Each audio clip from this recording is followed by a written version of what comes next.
The rain pounded against my car windows as I watched my husband David pack my belongings into cardboard boxes. From the driveway, I could see his mother, Patricia, standing smugly in our doorway, finally victorious after 2 years of trying to destroy our marriage.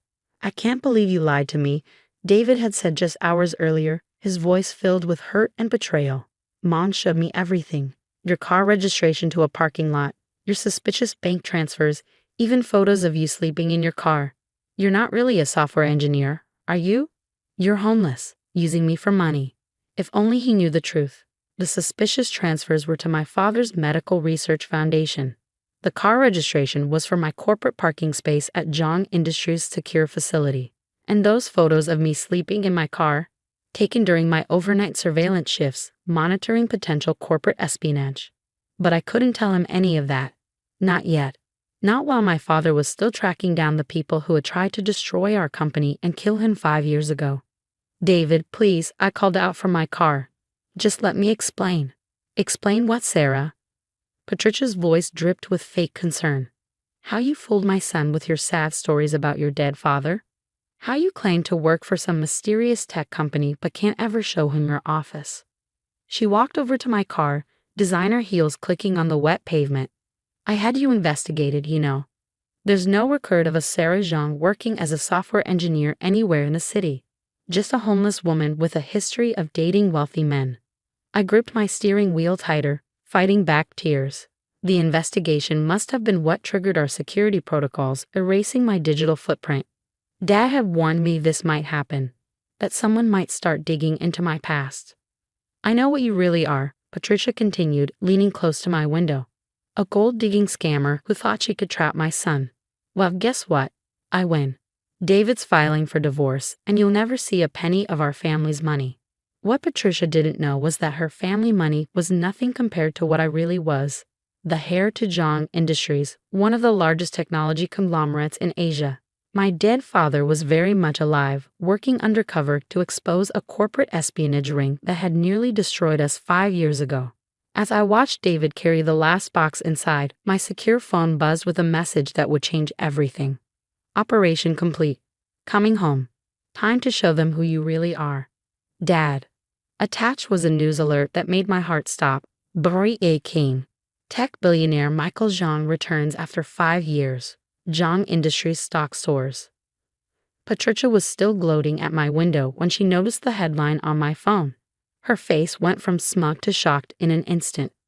"Zhang Industries. But that's impossible. You're just a homeless." The sound of helicopter blades cut her off. A sleek black chopper with the Zhang Industries logo was descending onto their perfectly manicured lawn. The helicopter's landing kicked up a storm of debris across Patricia's prized rose garden. David rushed outside, shielding his eyes from the swirling wind as the aircraft's door opened. My father stepped out, looking exactly as he had 5 years ago. Elegant in his tailored suit, silver hair immaculate, that familiar kind smile on his face.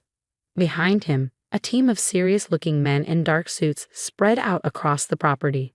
"Sarah," he called out, ignoring Patricia and David completely. "Are you all right, sweetheart?" I stepped out of my car, rain soaking through my clothes. "Dad?" Patricia's face cycled through shock, confusion, and fear. "Dad? But you're dead." The investigation showed. "Showed what, Mrs. Harrison?" Dad's voice turned cold. "That Sarah's father died in a car accident 5 years ago. That she has no employment records. No permanent address." He smiled, but it didn't reach his eyes. "Your investigation was very thorough. Unfortunately, you were investigating a cover story." David stepped forward, looking lost. "Cover story? What's going on?" "Perhaps," Dad suggested, "we should continue this conversation inside. Unless Mrs. Harrison would prefer to discuss her connection to Harrison Technologies out here in the rain." Patricia's face went white. "Harrison Technologies, our biggest competitor and the company behind the attempted takeover that have forced Dad into hiding." I don't know what you're talking about," she stammered. Dad pulled out a tablet, displaying documents that made Patricia sway on her feet. "Really? Then perhaps you can explain why you've been meeting with your brother, James Harrison, every Tuesday at the Crown Hotel. The same James Harrison who orchestrated the attempt on my life 5 years ago." David's head snapped toward his mother. Mom? What is he talking about? It's all lies. Patricia shrieked. She's the liar. Living in her car, pretending to be poor. Actually, I finally spoke up, my voice steady. I never pretended to be poor. You just assumed. Those photos of me sleeping in my car? I was monitoring your meetings with Harrison Technologies executives. The parking lot registration. It's for the secure underground facility where we've been tracking your brother's corporate espionage operation. Security footage began playing on Dad's tablet, showing Patricia passing confidential documents to her brother, planning the takedown of Zhang Industries from within, using her son's marriage to get close to the heir of their biggest rival. You see, David, Dad explained gently, your mother isn't just a concerned parent. She's been part of a corporate espionage ring for years, and when you married my daughter. But before he could finish, Patricia made a desperate dash for her car. She didn't get far. The serious-looking men in suits moved with practiced efficiency, blocking her escape. Mrs. Harrison, a familiar voice called out, or should I say, Agent Harrison, I believe we have some questions about your CIA credentials. Federal agents emerged from unmarked cars surrounding the house. But as they moved to arrest Patricia, I noticed something strange in her eyes. Not fear, but triumph. You really think this is over? She laughed. You have no idea what's really going on. Why do you think I pushed so hard to end this marriage today specifically? Dad's phone suddenly buzzed with multiple alerts. His face darkened as he read them. Sarah, he said urgently, check the house. Now. Because today wasn't just any day. It was the day Zhang Industries was supposed to announce its revolutionary quantum computing breakthrough. And Patricia's desperate scheme to separate me from David suddenly made terrible sense. I raced into the house with Dad's security team, heading straight for my home office. The door was ajar. It had been locked when I left. Inside, my secure laptop was missing, and my backup drives were gone. Looking for these? David's voice came from behind me. He stood in the doorway, holding my laptop and drives, his face unreadable. David, please, I said carefully, you don't understand what you're holding. Actually, he replied, I understand perfectly. He pressed a sequence of keys on my laptop, and my heart stopped as I recognized the initialization sequence for our quantum encryption prototype. How did you know the sequence? He smiled sadly. Because I helped design it. Project Phoenix, ring any bells, Sarah? Or should I call you Agent John? Dad appeared behind him, and for the first time in my life, I saw real fear in his eyes. Your counterintelligence, Dad said quietly. CIA deep cover, assigned to watch both sides, my daughter and your mother. David nodded. 5 years tracking Harrison Technologies' espionage.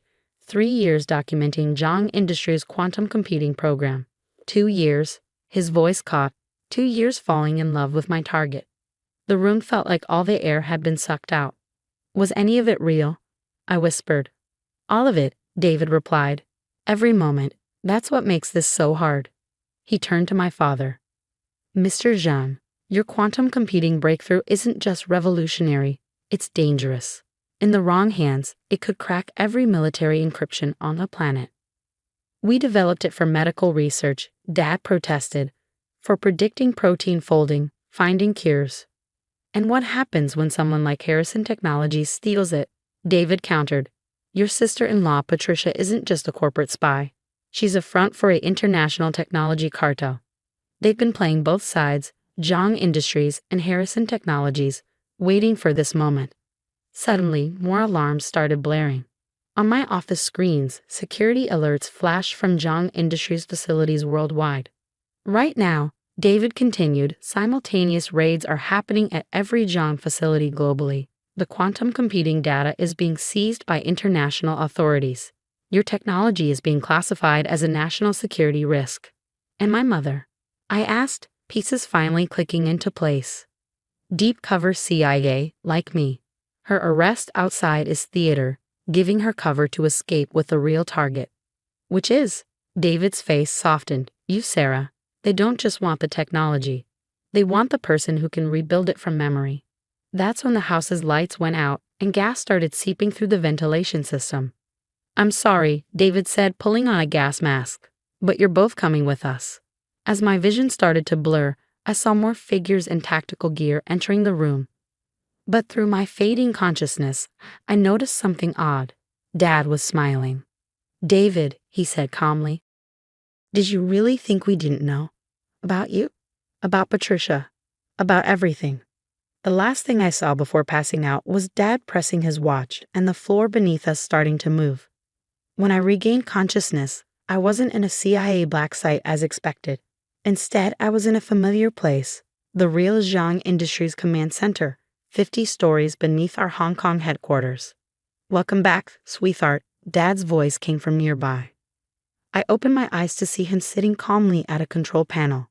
Next to him, bound to a chair but very much awake, was David. "How?" David struggled against his restraints. "The gas, the tactical team. We're all mine," a new voice said. My mother walked in, very much alive despite having supposedly died when I was a child. "Did you really think the CIA was the only one who could run a deep cover operation, Agent Sullivan?" Mom looked exactly as I remembered, just older and somehow more formidable. She was wearing a Zhang Industries executive suit, not the tactical gear from earlier. "You see," Dad explained, "we've known about the CIA's interest in our quantum computing project from the beginning, just as we've known about Harrison Technologies' infiltration attempts. So we created a triple-blind operation." The screens around us lit up, showing years of surveillance footage. David's recruitment, Patricia's meetings, everything. "Sarah's homelessness was indeed a cover," Mom continued, "but not for what you thought. While you were investigating her, she was allowing you to investigate her, all while running the real quantum computing project from a different facility.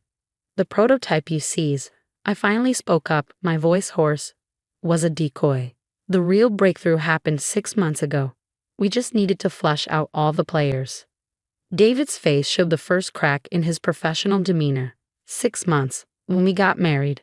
"I did love you," I said softly. "That part was real, but I also knew who you were from the day we met. Because I chose you, David, not the other way around." "Agent Sullivan has an impressive record," Mom added.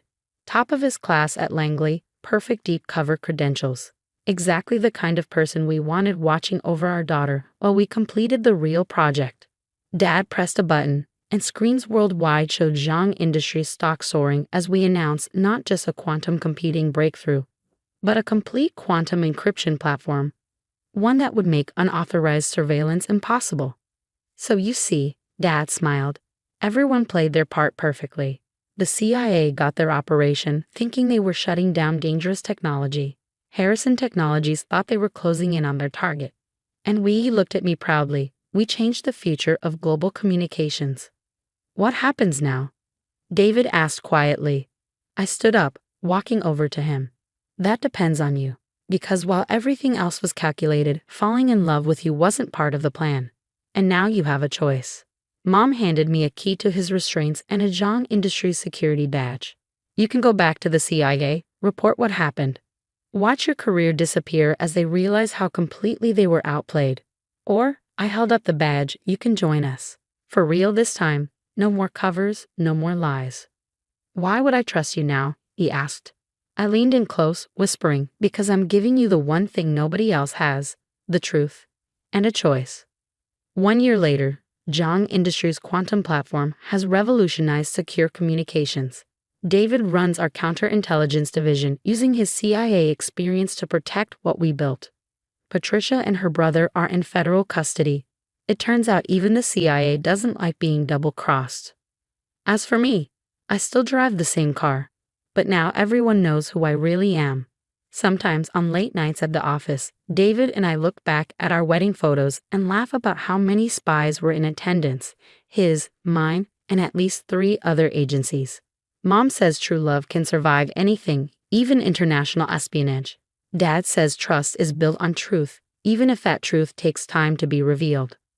Me, I believe the best operations are like the best relationships, built on understanding not just who someone appears to be, but who they really are beneath all the covers and codes. And sometimes, the greatest security isn't in what you hide, but in what you choose to reveal.